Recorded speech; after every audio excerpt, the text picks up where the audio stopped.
मित्रांनो, लग्नानंतर होईलच प्रेमच्या आजच्या भागामध्ये आपण बघणार आहोत. मानिनी स्वतः काव्याला पारच्या रूम मध्ये आणून सोडतात. त्या काव्याकडे गेस्ट रूम मध्ये जातात आणि काव्याची बॅग स्वतः भरून तिला हाताला धरून बाहेर आणतात. तेव्हा काव्या म्हणत असते की मला कुठेही जायचं नाही, मी नाही राहू शकत पार्थशिवाय. तेव्हा मानिनी म्हणतात की मी त्याच्याकडेच तुला घेऊन चाललीये. काव्या म्हणते हे स्वप्न तर नाही ना. तेव्हा मानिनी म्हणतात तुला असं का वाटतंय. तेव्हा काव्या म्हणते की स्वप्न तर वाटणारच ना काकू, कारण तुम्हीच तर मला पार्थपासून दूर केलं होतं. आणि मानिनी म्हणते आता मीच तुला पार्थकडे परत घेऊन चालली.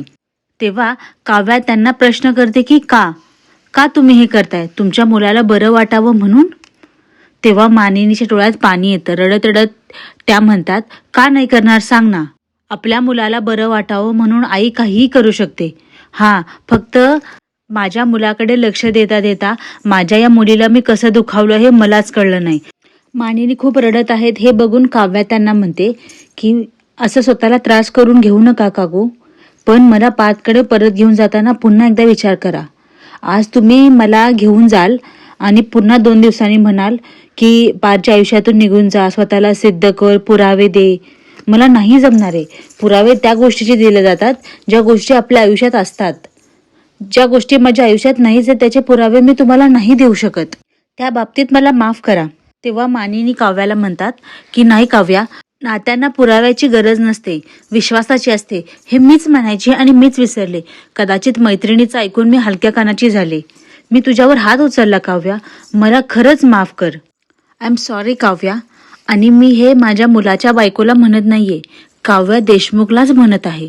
मला खरंच माफ कर Kavya. I am really very sorry. माझं खरंच चुकलं. जेव्हा तू आई होशील ना तेव्हा कदाचित तुला माझं मन कळेल.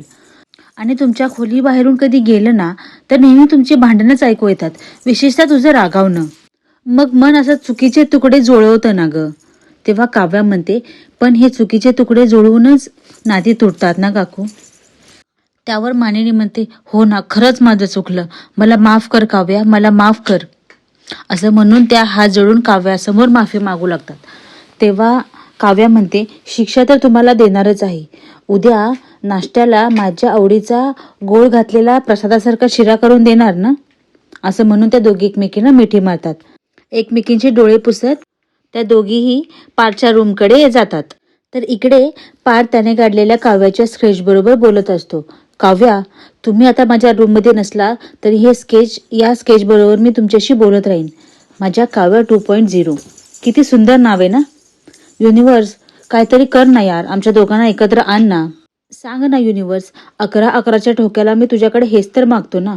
कधी येणार काव्या माझ्या रूममध्ये परत.